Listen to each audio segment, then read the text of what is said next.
Bonjour, c'est Sabrina de Chemin vers mon âme. J'espère que tout le monde va bien. On se retrouve pour la petite review du jour qui va être en 3 choix et qui va concerner les vies antérieures. Donc pour ça, j'ai utilisé l'oracle réminiscence des vies antérieures et en conseil le tarot akashique. Donc comme d'habitude, vous retrouvez tout en barre d'infos pour ceux que ça intéresse, mon mail pour ceux qui souhaitent une guidance privée et ma page Instagram pour les petits messages quotidiens.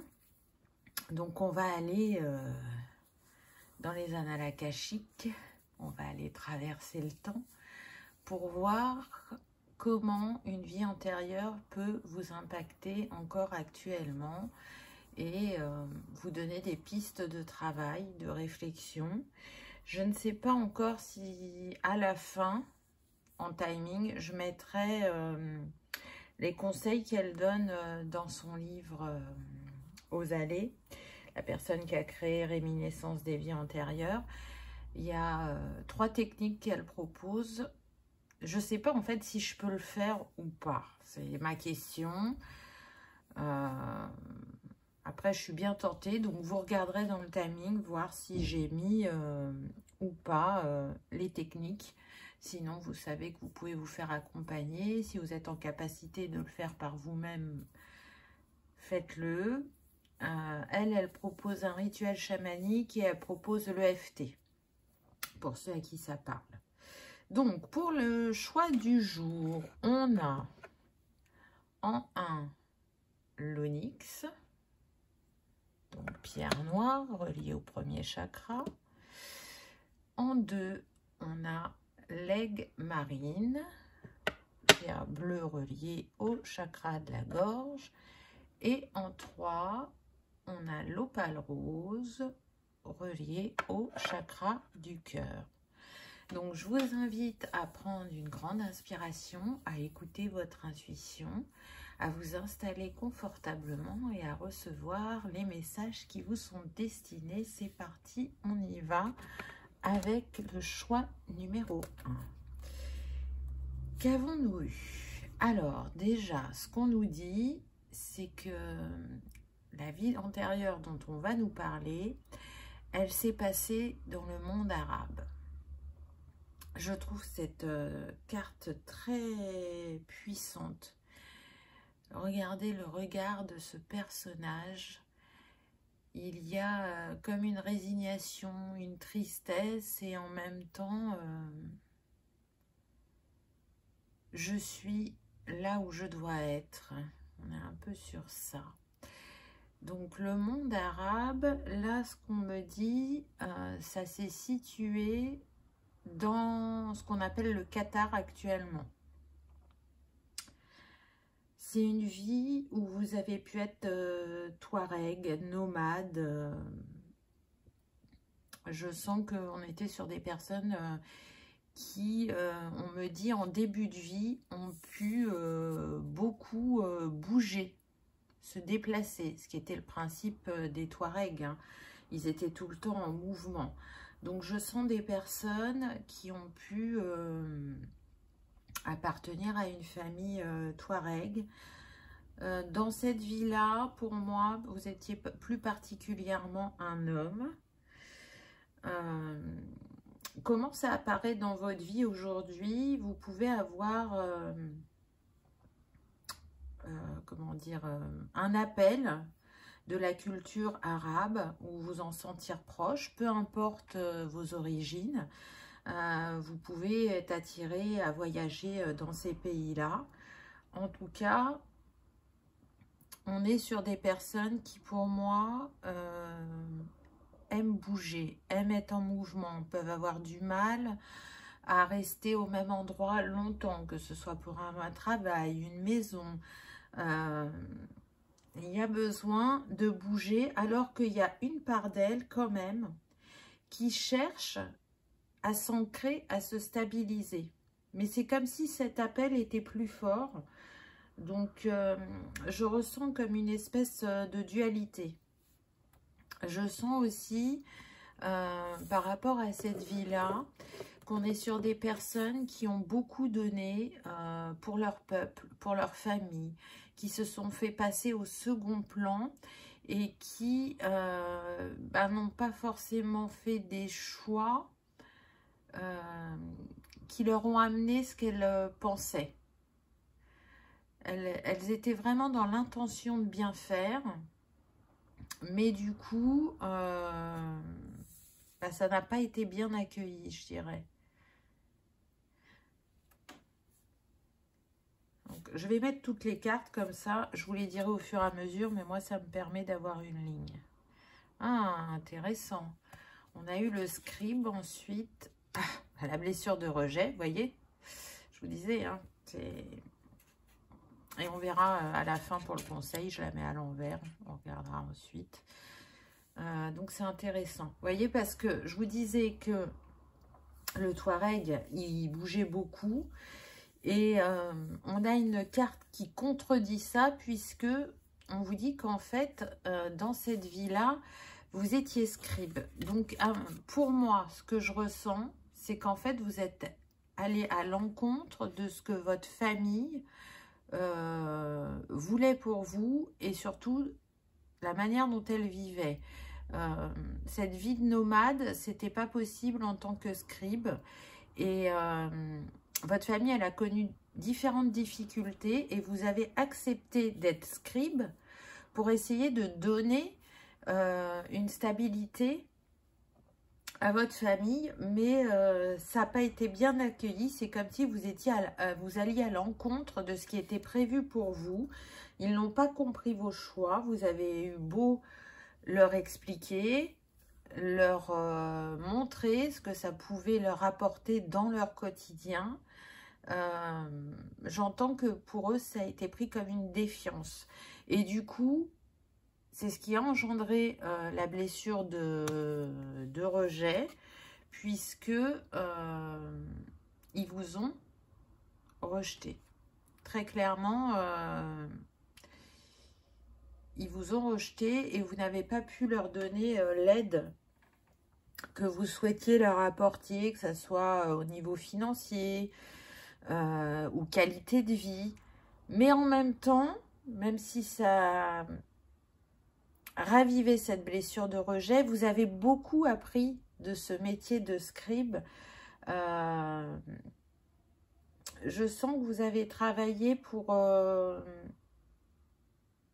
particulier. Voyez, parce que le scribe, il pouvait écrire des textes, que ce soit administratifs, religieux, juridiques ou privés. Et là, moi, je sens qu'en fait, vous vous êtes mis au service d'une personne qui était aisée et qui cherchait à retranscrire, à laisser des traces sur elle-même, sur son vécu, par rapport à sa famille, par rapport à des compréhensions qu'elle avait eues. Et vous avez beaucoup appris à ses côtés. C'était une personne qui vous a beaucoup respecté et c'était un respect mutuel. Par contre, ça n'a pas enlevé cette blessure de rejet qui a été déclenchée par la famille, par le clan familial. Comment ça peut se retranscrire aujourd'hui? On peut être sur des personnes qui adorent l'écriture. Alors, soit c'est actif chez vous et c'est ok, c'est super. Donc, on peut être sur vraiment, j'écris énormément. Je fais des to-do list, j'écris mes émotions, je tiens un journal des émotions par exemple, ou je suis dans l'écriture intuitive, ou j'entends pour certains que vous écrivez des livres pour enfants. En tout cas, l'écriture vous permet, on me dit de, comment, ah, le mot est parti, de renouer comme avec un certain équilibre en vous. Vous voyez? Et à l'inverse, pour ceux pour qui vous n'avez pas rattaché avec l'écriture, vous pouvez avoir des blocages dans votre vie. On me dit aussi que pour certains, il peut y avoir des écrivains ou écrivaines, mais que c'est la page blanche. Vous sentez cet appel du livre, mais il n'y a rien qui vient. Et c'est en lien avec cette vie-là. Parce que l'écriture vous a apporté, mais en même temps, elle vous a pris. Et il y a « je n'ose pas dire ce que j'ai au fond de moi » ou partager un savoir ou offrir tout simplement un roman aux autres parce que je sais que si je vais vers l'écriture, ça me prive de quelque chose. Donc ça peut me priver de ma famille, ça peut me priver d'argent si ça ne fonctionne pas. On a du mal, pour moi, à faire confiance. On est plutôt dans « j'évite de faire les choses, je fuis telle situation ou telle personne afin d'éviter de souffrir ». Et puis, on a du mal aussi à se faire confiance, à se valoriser. On est, je dirais, dans une quête de perfection afin qu'on ne puisse pas nous faire de reproches ou de remarques. Donc, on voit bien que là, le chakra cœur est impacté, mais aussi le chakra racine, puisque la famille, on le trouve dans le chakra racine. Et comme vous étiez destiné à bouger et que vous avez été rejeté par votre famille, là, vraiment, on voit bien que il peut y avoir des difficultés d'ancrage dans cette vie actuelle. Donc, ça va être une invitation justement à travailler le chakra cœur pour l'ouverture et pour se dire que vous pouvez oser vous exprimer à votre manière. Donc là, on a vu que ça pouvait être pas mal par l'écriture, mais aussi ne plus prendre la fuite et vivre le moment présent et accueillir, ouvrir votre cœur afin de continuer à expérimenter, et vous n'allez sûrement pas expérimenter de la même manière que dans cette vie.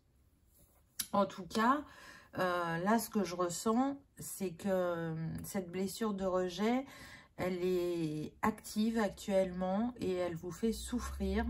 Elle vous fait souffrir même depuis longtemps. Il y a des personnes qui ont déjà travaillé sur cette blessure, qui essayent de l'apaiser.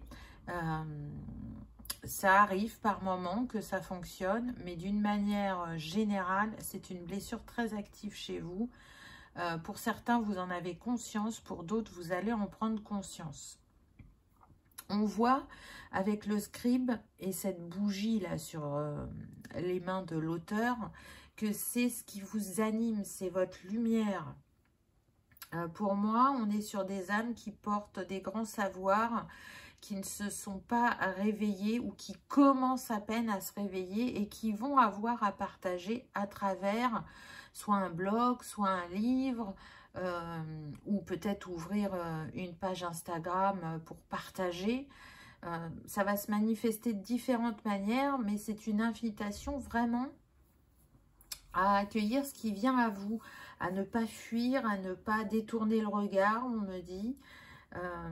Accepter de partager avec l'autre, de vous ouvrir sur le monde. On est sur des personnes où la blessure de rejet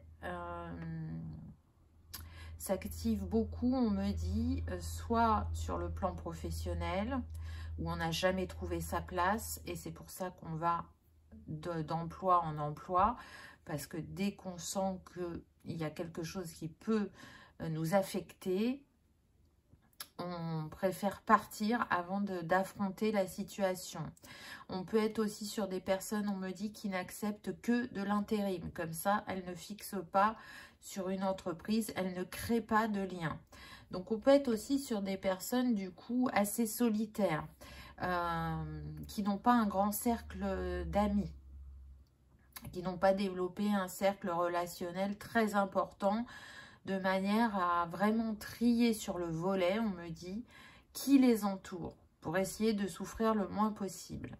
Pour d'autres, cette blessure, elle va être vraiment en lien avec la famille, et de nouveau, vous ne vous sentez pas compris ou accepté par votre famille. Il peut y avoir une tension, on me dit, au niveau de la relation père-enfant. Une incompréhension, une rigidité au niveau du père où on retrouve ce qu'il y avait dans ce monde arabe. C'est comme ça qu'il faut faire. C'est important de pratiquer un métier qui va te donner une stabilité, une reconnaissance, où on a des plans pour vous, où on essaye de vous mettre dans des cases. Ce que je ressens, c'est que pour certains, vous avez pu rentrer au début dans ces cases et que vous en êtes sortis. Et c'est ce qui a créé encore plus de tension et qui a ravivé profondément cette blessure de rejet. Mais soyez fiers de vous être fait passer avant, d'avoir écouté vos envies, même si elles ne sont pas tout à fait équilibrées, parce que vous ne pouviez pas rentrer dans ces cases et que ce n'était pas bon pour vous. Cette figure parentale en face de vous, elle est venue vous faire travailler ça. Donc là, c'est une invitation à ne plus vous positionner en victime, mais à voir ce que cela vous a apporté, puisque vous le savez, les personnes qui gravitent autour de nous sont des miroirs de ce que l'on a à travailler, à guérir, et en même temps, ils sont des miroirs de notre beauté et aussi de ce qui sommeille en nous. Hein. Il y a toujours les deux faces de la pièce, donc voyez ça avec du recul, et c'est une invitation à changer de regard. Donc, soit ça vous parle fortement et vous avez la capacité de vous libérer vous-même, et du coup, voilà, ça vous donne une piste de travail, vous pouvez vous connecter à cette mémoire, aller voir plus de détails, ou vous vous faites accompagner, ça c'est tout à fait possible aussi, avec de l'hypnose régressive quantique,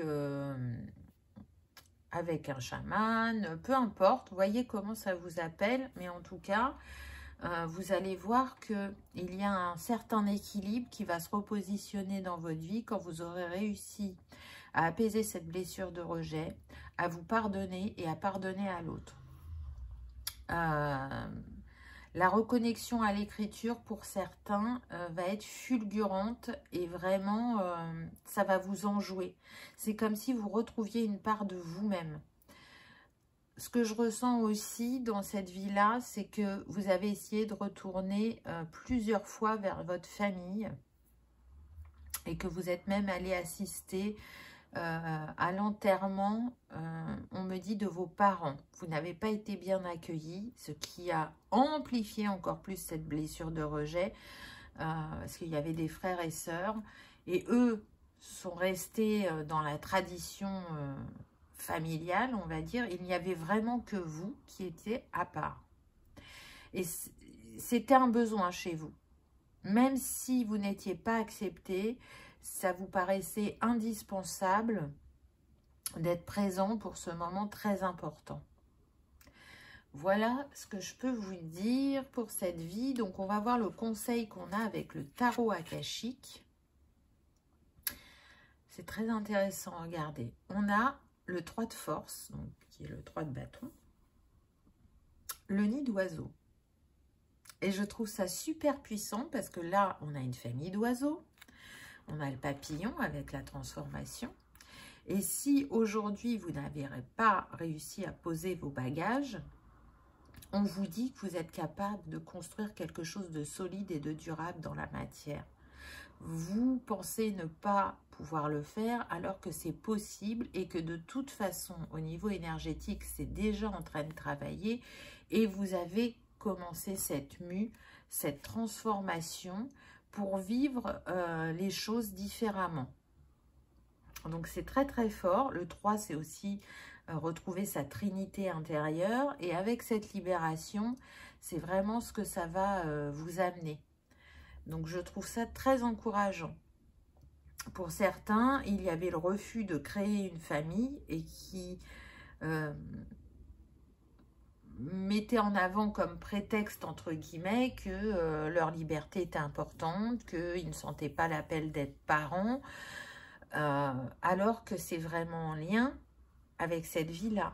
Mais profondément, votre âme, elle a décidé dans cette vie d'expérimenter, de créer sa famille, que ce soit sa famille de sang ou sa famille de cœur. Donc, quelle est votre famille actuellement? Ça pourrait être la question. C'est vraiment intéressant. Vous avez la capacité à être un leader, on me dit aussi. Alors peut-être que ça ne s'exprime pas pour l'instant pour certains, mais pourtant, vous avez cette capacité-là. Donc, accueillez-vous, pardonnez-vous, ouvrez votre cœur et vous allez voir que ça va changer beaucoup de choses dans votre matière et c'est surtout que vous allez vous sentir libéré réellement d'un poids. Ça, c'est sûr et certain. Alors, le cristal pour le choix numéro 1, c'était l'onyx. Donc, si vous aimez travailler avec les cristaux, l'onyx est vraiment en raccord avec ce que vous avez eu, puisque il va vous accorder de la force, du soutien pour les moments difficiles. Il va aussi vous permettre de purifier les énergies karmiques. Et là, on est en plein dedans, n'est-ce pas? En tout cas, il est très utile pour le travail sur les vies antérieures. Donc, on voit bien que ce cristal n'est pas là pour rien. Je pense vraiment que c'est une vie très impactante pour vous dans celle-ci.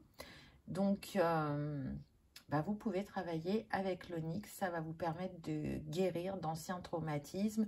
Ça va vous permettre aussi un meilleur ancrage à la terre et à l'équilibre, justement, corps physique et esprit, n'est-ce pas?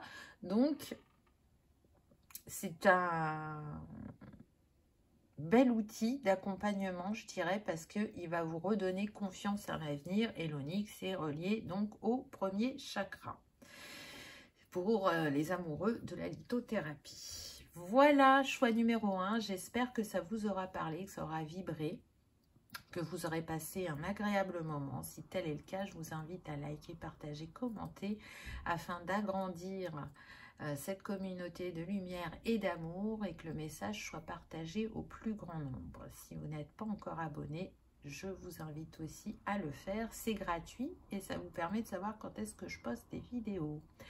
En tout cas, merci d'avoir regardé celle-ci et je vous dis à bientôt. On y va avec le choix numéro 2, avec l'aigle marine. Alors, qu'avons-nous eu? Oula, carte très dure. On a eu le totalitarisme. Donc, c'est pareil, hein. C'était quand même une période pas facile de l'entre-deux-guerres, mais pas que. Et c'est marrant parce que je sens qu'il y a comme un miroir avec ce que l'on vit au niveau mondial actuellement.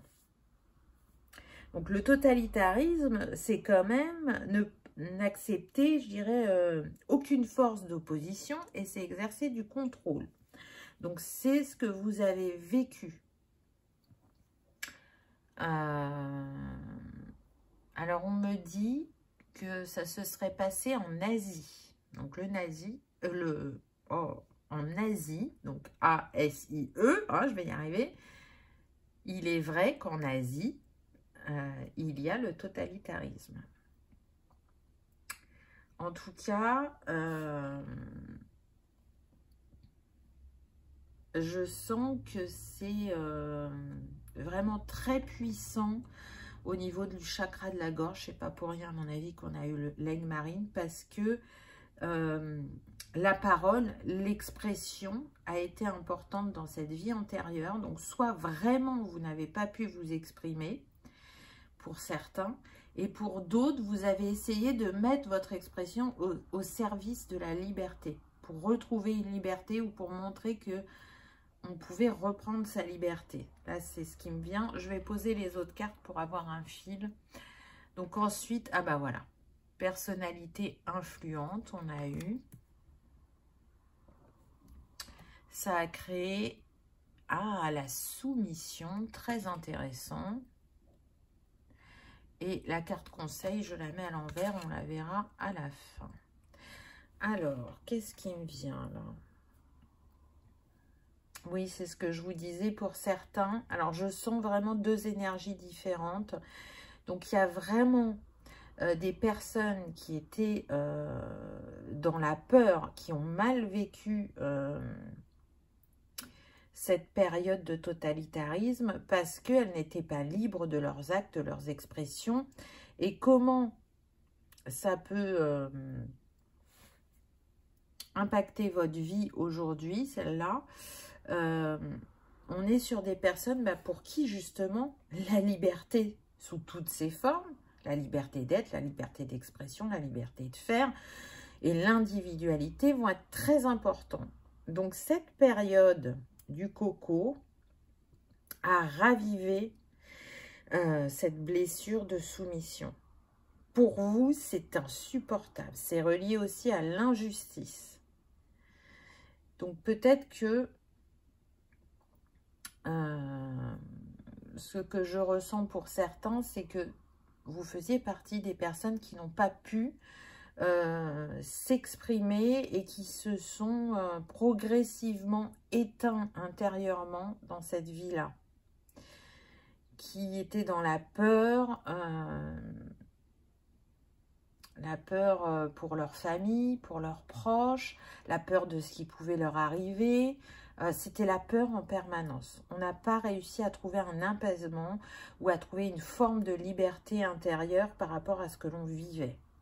Pour d'autres, ça va être différent puisqu'on a la carte de la personnalité influente. Donc pour moi, on est sur des personnes qui ont essayé de faire passer un message pendant cette vie. Peut-être qui ont monté aussi des groupes contre l'État. Et du coup, ça n'a pas été sans conséquence pour elles. Ces personnes-là sont reliées à la culpabilité. Je sens qu'elles culpabilisent d'avoir rameuté des foules autour d'elles, d'avoir essayé de créer quelque chose de différent ou de se libérer.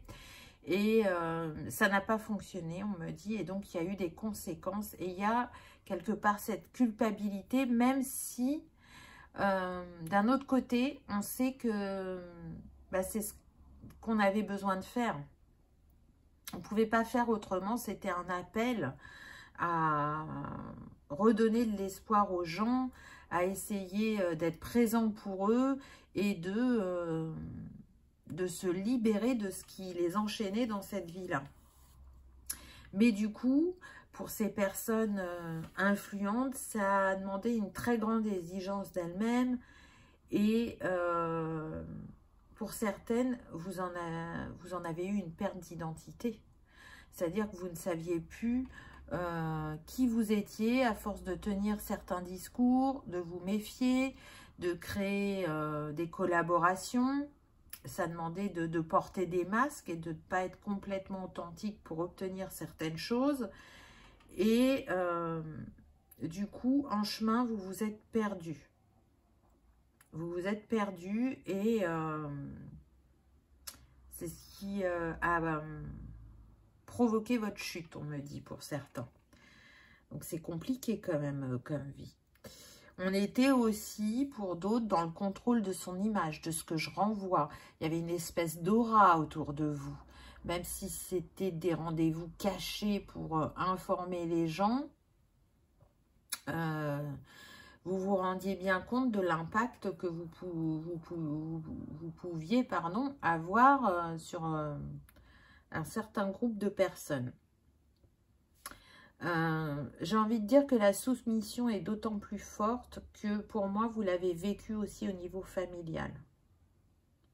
Et c'était déjà insoutenable pour vous dans le clan familial. Et quand vous avez bien pris conscience que vous étiez dans un pays qui fonctionnait sous le totalitarisme, c'est comme si vous étiez dans une prison. Vous n'étiez focalisé que sur ce besoin de retrouver votre liberté. Alors, comment ça impacte votre vie aujourd'hui? On peut être sur des personnes qui ont peur des responsabilités ou qui supportent mal la pression et c'est principalement relié au travail. On est sur des personnes aussi qui peuvent chercher à retrouver de l'authenticité avec elles-mêmes et dans ce qu'elles vivent dans leur quotidien. Des personnes qui sont en quête de se trouver véritablement, je dirais. C'est compliqué vraiment au niveau professionnel. On est sur des personnes engagées qui ont besoin d'un métier qui fait sens pour elles. Et en même temps, qui n'ont pas envie de prendre de responsabilité, vraiment. Parce qu'elles portent cette culpabilité du passé, d'avoir engagé des personnes sur une certaine voie et que ça a eu des conséquences. Donc aujourd'hui, on est sur des personnes qui peuvent être consciencieuses dans ce qu'elles font au travail, mais qui ne souhaitent pas diriger une entreprise ou une équipe. Vraiment, ça leur fait peur. On me dit même qu'on peut être sur des personnes qui prennent des emplois sous-qualifiés. Et du coup, qui ne trouvent pas un épanouissement dans le travail. Pour d'autres, vous avez quand même choisi un domaine qui parle à vos valeurs, mais vous pourriez évoluer ou faire plus dans ce domaine-là, mais vous ne vous autorisez pas. Ça va être important pour vous de vous libérer parce que pour certains, c'est relié à votre mission de vie, votre domaine professionnel. C'est vraiment très très important. Vous savez, il y en a, leur mission, elle est plus personnelle, entre guillemets, et il y en a, c'est vraiment relié au professionnel. Et là, alors c'est relié au professionnel pour tout le monde, mais pas au même degré, c'est ça que je veux dire. Donc vous, vraiment, ça a un impact. C'est aussi une invitation à reprendre votre pouvoir. Parce que, avec la soumission, vous n'aviez pas votre mot à dire. Donc là, vous avez la possibilité de le faire. C'est aussi retrouver de l'estime de soi, hein, bien évidemment. Hein. Et puis, changer justement votre vision de la liberté. C'est s'affirmer, c'est se découvrir, c'est partager au monde qui l'on est vraiment et ce qui sommeille en nous. Donc là, je vous disais tout à l'heure que cette période du coco, elle a ravivé encore plus ça chez vous. Donc soit on est sur des personnes qui vont suivre les directives qui sont imposées à la lettre. Et là, c'est plus relié aux personnes qui étaient dans la peur que je parlais tout à l'heure. Et pour les autres, ah, c'est reparti comme c'est venu, alors attendez. Pour les autres, c'est cette opposition à la soumission, entre guillemets. C'est douloureux pour elles, mais elles le font. Mais du coup, ça engendre des froids, des distorsions dans le relationnel. Donc, on n'arrive pas à trouver l'équilibre dans son expression et dans ses choix. On me dit qu'on est sur des personnes qui sont souvent malades, qui ont un rhume ou qui ont mal à la gorge. Beaucoup dans l'enfance, des angines blanches, des rhinos. On n'osait pas s'exprimer.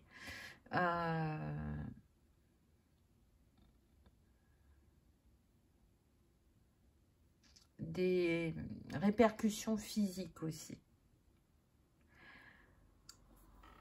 Des personnes qui ont pu vraiment rencontrer des bourreaux, entre guillemets, dans cette vie. Toujours en lien avec ce passé. Donc là, le gros travail, ça va être de se libérer de cette soumission, de reprendre son pouvoir et d'oser expérimenter et donc de se détacher du regard de l'autre aussi. C'est pas parce que on nous dit qu'il faut faire de telle manière qu'il n'y a que cette manière-là. Il y a toujours une multitude de possibilités et c'est à vous de choisir celle qui résonne le plus et qui est la plus juste pour vous. Et puis parfois, ça fait pas de mal d'être en opposition aussi. Ça permet de s'assumer en tant qu'individu. Il n'y a pas besoin de le faire dans les heures. C'est possible aussi d'amener les choses posément, d'expliquer son positionnement, ses choix. Et après, si c'est pas entendu et compris par l'autre en face, ça ne vous appartient pas, ça appartient à l'autre. Mais le but, c'est d'être aligné avec vous-même. Je sens des personnes qui ne se rendent pas compte de l'aura qu'elles ont, du pouvoir qu'elles ont. Ça a tellement été enfoui ou minimisé qu'elles ne se voient vraiment pas telles qu'elles sont.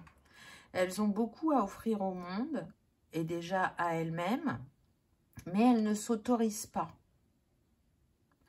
Et ça va même jusqu'à... Parce qu'on me dit que pour certains, vous avez eu l'appel sur certains domaines, vous avez commencé à vous renseigner, vous avez vu ou senti que ça allumait une petite flamme intérieure, et tout de suite, c'est comme si vous aviez refermé le livre. Non, ça c'est danger. Si je continue dans cette voie-là, ça va pas aller.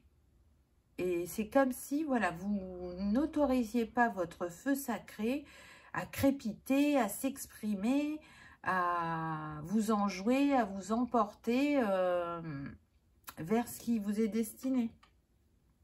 Donc, on va voir le conseil que l'on nous donne. Oh. Pardon. C'est quand même incroyable. On a eu le roi de force, donc le roi de bâton. Qu'est-ce que je vous disais? Que vous aviez une sacrée aura. Pour moi, vous avez une énergie puissante et en même temps une douceur. Vous êtes capable vraiment d'aller loin, de mettre vos compétences à votre service, de porter vos valeurs. On est sur des personnes d'honneur, qui ont une grande sagesse en elles, qui sont honnêtes, qui sont travailleuses aussi. Mais le roi de bâton, à la base, il est quand même animé par l'élément feu. Et par mon expérience, je la mets à mon service, j'ai des compétences, j'ai mon bâton de pouvoir. Et quand je souhaite quelque chose, j'atteins mon but parce que je sais mettre tout ça à mon service. Donc, choix numéro 2, vous êtes un roi de bâton sans le savoir. Donc, maintenant, vous le savez. Donc, j'ai envie de dire, ralliez-vous, entre guillemets, à sa cause. En tout cas, là, ce que je vois, c'est qu'on a 2 fois le 7 parce qu'on avait le 25, donc 5 et 2, 7, et le 79, 9 et 7, 16, ça nous donne encore le 7. Donc, c'est très spirituel, ce qui lie ces 2 vies. Ça va vous permettre aussi, en libérant cette vie antérieure, de réactiver pour certains votre spiritualité ou votre reliance au divin, d'avoir encore un peu plus d'intuition et surtout de faire tourner la roue. Le 7, il est relié à l'élément eau, donc aux émotions. Soyez dans l'accueil de vos émotions et osez surtout les exprimer. Vous saurez le faire avec bienveillance, mais aussi avec fougue par moment. Et pour d'autres, on me dit avec humour. Vous pourriez vous surprendre. On est pour moi sur des personnes qui ont la capacité de rebondir dans un dialogue et surprendre les autres et être vraiment très marrant. Alors ça peut être plutôt un humour grinçant, un humour noir, mais vraiment il y a un esprit fin derrière ça. Donc laissez-vous être... Libérez-vous de ces chaînes qui font que vous ne vous expansez pas, particulièrement dans le domaine professionnel, et où ce que l'État demande peut vous faire peur, et particulièrement en cette période. Qu'est-ce que votre instinct vous dit? Parce que si vous avez vu la guidance... je ne sais plus si c'était cette semaine ou la semaine dernière, là, avec le voile de l'illusion. On vous dit bien que ce que l'on vit actuellement est une illusion. On essaie de nous faire croire des choses, alors que ce n'est pas le cas. Donc, une fois que ce voile de l'illusion est levé, il est plus facile d'avancer, de se pardonner. Voyez... comment ça résonne pour vous? Choix numéro 2. Le cristal qui vous accompagne, c'est l'aigle marine. Donc, si vous aimez travailler avec les cristaux, l'aigle marine va vous permettre de vous exprimer justement avec justesse. Elle va vous aider aussi à avoir le courage de dire sa vérité, de l'exprimer, de prendre conscience aussi de la portée des mots. Et c'est une pierre apaisante qui apporte la paix, elle est calmante, elle permet de retrouver une sérénité tout en agissant positivement sur la stimulation intellectuelle. Donc c'est intéressant au vu de ce qui se passe pour vous au niveau professionnel. Elle peut très bien vous accompagner. Voilà, choix numéro 2. J'espère que ça vous aura parlé, que ça aura vibré, que vous aurez passé un agréable moment. Si tel est le cas, je vous invite à liker, partager, commenter ou vous abonner si ce n'est pas encore fait. Ça soutient la chaîne et ça permet d'agrandir l'égrégore de lumière et d'amour que l'on forme ensemble. Merci d'avoir regardé ma vidéo et je vous dis à bientôt. On y va avec le choix numéro 3. Qu'avons-nous eu? Ah, l'Atlantide, l'âge d'or, l'élément eau, les cristaux. Très belle carte. Alors, je vais poser les cartes pour avoir une ligne de conduite. Sauf la dernière, je la mettrai retournée parce que c'est le conseil. Et après, je vous dis les messages que je reçois. Ésotérisme et spiritualité. Très intéressant. Et ensuite, on a eu séparation difficile. Je sens qu'elle a double message, la dernière. Et on verra le conseil à la fin. Alors là, on est sur des personnes qui ont vécu en Atlantide, à l'âge d'or. Donc, ce que je ressens, c'est que pour beaucoup, il y a un appel déjà de cette époque, mais surtout une nostalgie. Une nostalgie parce que l'âge d'or de l'Atlantide, c'était quand même sous l'égide de la sagesse, de la générosité, d'être là pour les autres. Et ils avaient déjà des techniques très avancées pour l'époque. Donc, au vu de ce que l'on peut vivre actuellement, on est sur des personnes qui, pour beaucoup, ont pu se demander qu'est-ce qu'elles faisaient là. Pourquoi elles sont venues s'incarner sur Terre. Des personnes qui ont du mal à trouver leur place, qui voudraient un monde plus apaisé, parce qu'elles trouvent ce monde violent. Des personnes qui sont très connectées à l'eau et aux cristaux. Alors, à l'eau, ça peut être de manière positive, hein. On peut être sur des explorateurs des fonds marins, des plongeurs, ou tout simplement habiter à côté de l'eau, ou faire des rituels avec l'eau. Mais l'eau, en tout cas, vous appelle positivement. Pour d'autres, ça va être l'inverse. Vous pouvez avoir peur de l'eau. Et donc, ne pas savoir nager, ne pas vous approcher d'un plan d'eau, parce que, quand le royaume de l'Atlantide a disparu, il a été englouti et c'est relié à ça. Donc pour certains, il y a cette invitation à travailler sur la libération de cette peur de l'eau, alors que pour d'autres, ça va être une invitation à vous reconnecter à vos capacités atlantes. Parce qu'on le voit avec la carte suivante, ésotérisme et spiritualité. On voit bien que vous étiez des personnes attirées par l'ésotérisme et la spiritualité dans cette vie atlante, mais dans cette vie aussi. On est sur des personnes qui avaient des grands savoirs à cette époque-là, et des savoirs qui ont commencé à se raviver, on me dit, pour cette vie, pour certains, alors que pour d'autres, ils sont encore endormis et qu'ils ne demandent qu'à s'être réveillés. On voit aussi qu'à cette époque-là, vous avez vécu une séparation difficile. Et tout à l'heure, je vous disais que je sentais deux énergies différentes.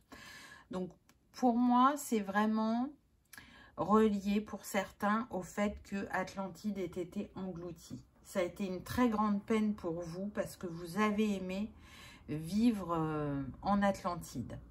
Pour d'autres, c'est vraiment relié à une relation. Et donc, ça va être complètement différent. Et là, du coup, on est sur le chakra cœur. Vous voyez, là, on est plutôt sur troisième œil couronne, là, chakra cœur, qui sont impactés encore dans cette vie. Donc, on est sur des personnes qui ont pu refouler leur spiritualité pendant longtemps dans cette vie parce que il y a cette nostalgie et c'est comme si vous vous ouvriez à votre spiritualité, vous saviez que vous allez perdre quelque chose d'important et vous n'osez pas le faire pour ne pas souffrir, alors que c'est une illusion. Parce que ce que vous avez apporté en Atlantide est vraiment très très important. Là, on avait les guérisseurs qui mettaient sur les tables et qui utilisaient les cristaux, c'est ce qu'on me montre. D'autres où c'était plus relié aux éléments et d'autres plus au savoir des plantes. Donc ces savoirs-là, vous les portez encore en vous et il y a besoin qu'ils se rappellent à vous, en fait.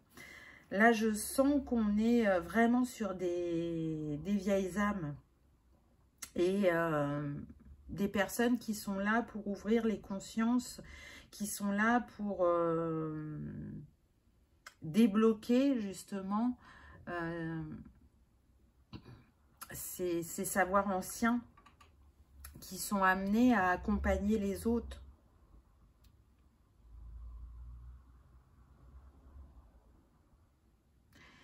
Ce savoir, on me dit que vous portez, en fait, il n'est pas lié qu'à l'Atlantide.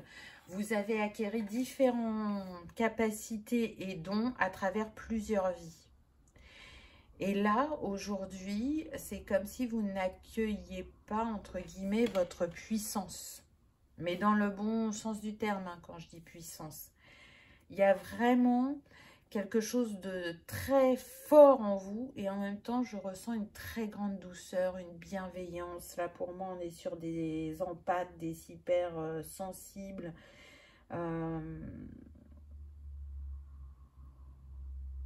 qui ont eu des relations amoureuses pas simples. Mais encore une fois, c'est relié évidemment à cette vie, hein, à cette séparation difficile. Donc le schéma que vous avez pu rejouer dans cette vie-là, c'est d'être avec des personnes qui vous ont quitté brutalement ou qui sont décédées. Et du coup, voilà, il n'y a pas eu le temps de dire au revoir, il n'y a pas eu le temps de se préparer. Et ça a été très douloureux pour vous. Et en fait, cette âme, vous l'avez retrouvée dans cette vie-ci. L'âme qui vous a quitté ou que vous avez perdu en Atlantide, pour certains, vous l'avez déjà retrouvée dans cette vie-ci. Pour d'autres, elle est en chemin, elle vient à vous. Et pour ceux qui l'ont déjà rencontrée, vous avez ressenti comme un effondrement ou comme une perte d'une partie de vous-même.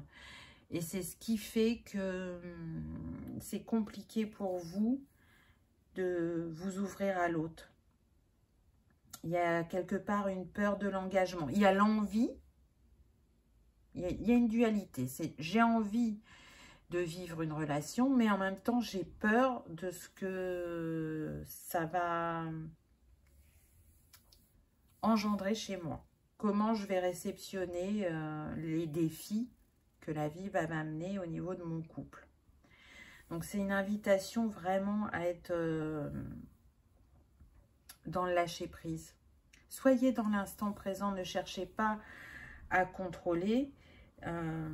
Vivez ce que vous avez à vivre et surtout, sortez de cette croyance comme une fatalité que en amour, vous n'aurez jamais de chance et que ça se terminera toujours mal. Ce n'est pas une fatalité du tout. C'est une invitation à travailler cette blessure. Là, ce que je ressens pour l'Atlantide, donc pour ceux qui ont eu une perte, il y avait une très grande connexion entre vous, un savoir partagé. Pour certains, je pense que vous travaillez ensemble et que vos énergies se complétaient pour que vous puissiez faire des soins aux autres. C'est ce qui a pu se présenter aussi dans cette vie.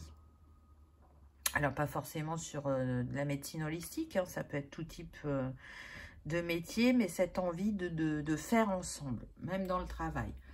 De ne pas être relié que par le privé. Là, on a mélangé privé et professionnel. Et pour certains, ce qu'on me montre, c'est le panneau voie sans issue. Ça n'a pas fonctionné. Alors, c'est comme s'il y avait aussi une répétition de schéma, vous voyez. Vous vous retrouvez, mais vous n'arrivez pas à rester ensemble. Donc, peut-être voir ce qui bloque. Pourquoi vous êtes sur schéma répétitif. Pour d'autres, je disais que c'était plus lié à cette disparition de l'Atlantide qui a réveillé en vous la blessure de séparation. C'est dur de vous séparer, c'est dur de laisser l'autre partir, grandir, on me dit. Vous voyez, c'est pas lié que à une séparation totalement physique. Quand on est parent et que son enfant devient adulte, ça fait toujours un pincement au cœur de le voir partir, de le voir prendre son envol, même si on est fier quelque part. Vous voyez, il y a cette dualité encore. Je suis fière de la personne qu'il ou elle est devenue et en même temps, j'aimerais qu'il reste mon enfant, mon bébé pour toute la vie. Donc, c'est sortir de cette dualité, c'est ouvrir votre chakra pour vous autoriser à recevoir, parce que je sens quand même qu'on est sur des personnes qui donnent beaucoup, qui ont une capacité d'écoute importante, mais qui ont besoin vraiment d'apaiser ce chakra cœur. C'est pas pour rien qu'on a eu l'opale rose.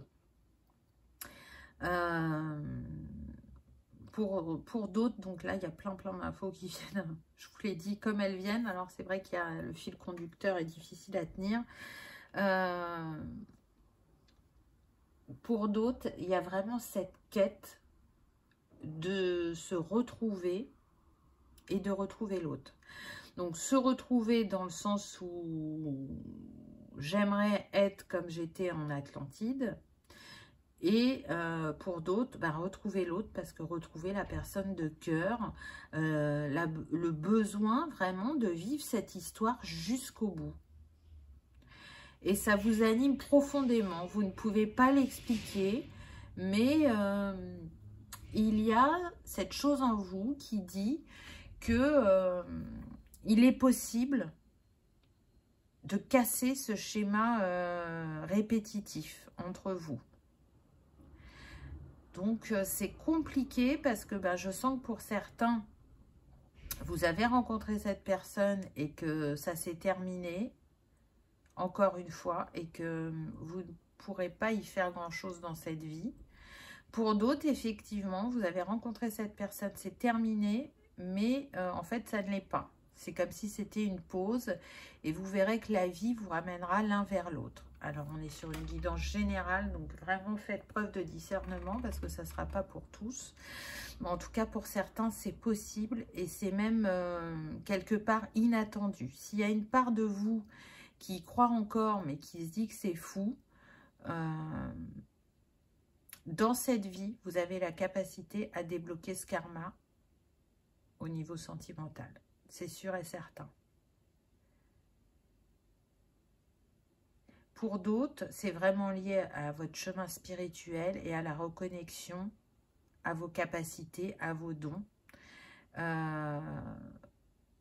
J'entends, vous ne pourrez pas y échapper parce que l'appel va être tellement fort et grand que vous ne pourrez pas faire autrement. Donc, même s'il y a des peurs, même s'il y a des doutes, parce qu'on ne se sent pas légitime ou parce qu'on a peur de mal faire, vous verrez que ça va très vite se dissoudre parce que l'univers va vous montrer ce que vous êtes capable d'offrir au monde, mais aussi de vous apporter.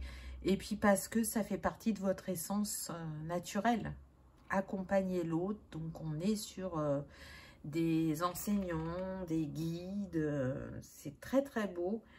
Et un savoir Atlante qui va se raviver, mais progressivement, et qui va être distillé, comment dire, pas à vive allure.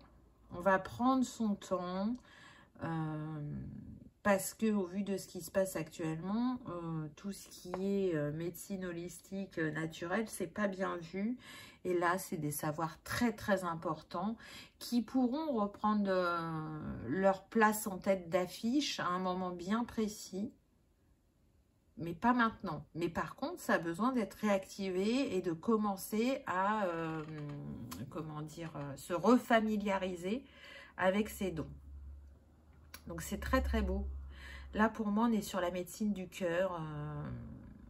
On est sur des personnes qui ont des auras cristallins, très très clairs.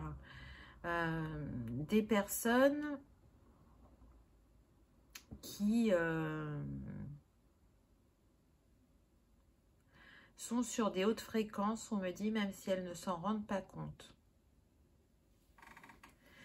Un grand lien avec les cristaux qui ont su réactiver le cristal qu'elles ont au-dessus de leur tête, qui ont su activer leur cœur de cristal, soit par un accompagnement, soit par elles-mêmes. Des personnes qui souhaitent apporter le bien-être, on me dit, aux autres. Et se retrouver avec elles-mêmes. On voit hein, cette femme, cette Atlante, elle porte le cristal au-dessus de sa tête. Il y a une puissance guérisseuse vraiment très très importante. Hein. Tout à l'heure, je disais qu'on était sur des guides, des enseignants, mais on est aussi sur des guérisseurs. Hein. Vous portez la lumière d'amour cristalline guérisseuse. Voilà ce qu'on me dit. Donc, je sais que ça parlera à certains, pas à tous. Donc, on va voir un petit peu le conseil que le tarot nous donne. Oh! Alors ça, c'est énorme. Le médecin divin. C'est super puissant. Regardez la lumière qui sort des mains de cet homme, qui pourrait être Jésus, n'est-ce pas? C'est très très beau parce que, vous voyez, on a le chakra le plus impacté chez vous, ça va être le chakra cœur. Et en fait, on vous dit qu'en vous reconnectant à votre lumière divine, déjà, ça va vous permettre de vous auto-guérir et surtout de diffuser cette lumière d'amour et de guérison. Parce que c'est votre essence. Vous êtes là pour raviver les cœurs, pour les apaiser, pour accorder, je dirais, un temps à l'autre qui va lui permettre de se reconnecter à sa force et à retrouver son harmonie intérieure.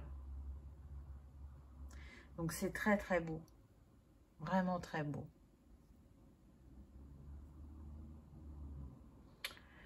On me dit que pour certains, dans cette vie-là, vous avez pu perdre votre maman d'une maladie ou d'une perte assez brutale, comme dans la vie en Atlantide, et que ça vous a beaucoup impacté, que vous pouvez avoir des maux physiques ou que vous avez déclaré une maladie. On vous dit que vous pouvez guérir, selon la maladie que vous avez, par vous-même, en réactivant vos capacités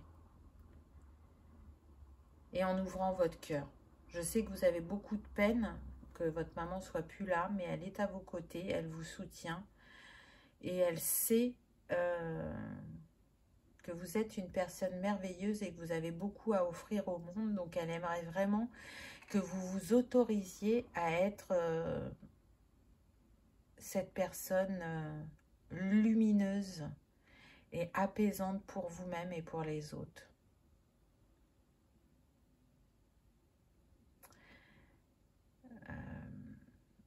On me répète que vraiment, pour ce choix numéro 3, on est sur des vieilles âmes qui ont des grandes capacités de guérison et qu'elles sont venues pour les partager avec le monde, pour raviver aussi ces savoirs perdus et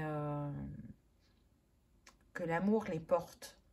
et les a toujours portées sur leur chemin malgré les souffrances qu'elles ont pu vivre ou rencontrer, et malgré cette quête de l'être aimé. Parce que c'est cette connexion aussi à l'autre qui fait que quand il y a séparation, ça réactive soit vos capacités, vos dons ou votre spiritualité. Donc c'est pas rien, c'est pas rien. Je vois qu'on a 2 fois le 8, hein, 17, donc c'était un 8, et là 62, 6 et 2, 8.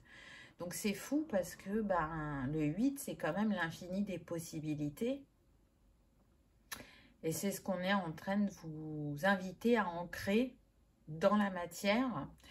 Et vous montrer aussi que vous êtes capable de manifester l'abondance dans votre vie. Alors peut-être que ça n'a pas été le cas jusqu'à présent, mais que ben, vous êtes capable d'être à l'abri du besoin et d'offrir à l'autre en toute quiétude, on me dit.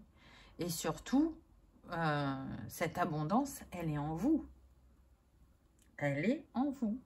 Il y a comme un flot cristallin qui coule du chakra couronne au chakra cœur et qui ressort par le chakra cœur pour aller le distiller autour de soi. Donc, c'est très très beau, vraiment. Donc, âme Atlante, réveillez-vous ou éveillez-vous et partagez au monde qui vous êtes et votre savoir. Alors, pour vous, choix numéro 3, c'était l'opale rose. Donc, si vous sentez l'appel de ce cristal, il va vous permettre de travailler sur le chakra cœur, bien évidemment, d'apporter un renouveau en amour. Il va vous permettre de vous apaiser, de sortir de la culpabilité et d'apprendre à recevoir. Et bien évidemment, il agit sur les peines de cœur. Donc, que ce soit par la perte de l'Atlantide ou par la perte d'un être cher, c'est une pierre qui va vous aider avec le cheminement émotionnel. Voilà, choix numéro 3. J'espère que ça vous aura parlé, que ça aura vibré, que vous aurez passé un agréable moment. Si tel est le cas, je vous invite à liker, partager, commenter ou à vous abonner si ce n'est pas encore fait. C'est gratuit et ça vous permet de savoir quand est-ce que je poste une vidéo. Et ça permet d'agrandir l'égrégore d'amour et de lumière que l'on fait ensemble afin que le message soit diffusé au plus grand nombre. Merci d'avoir regardé ma vidéo. Je vous dis à bientôt. Au revoir.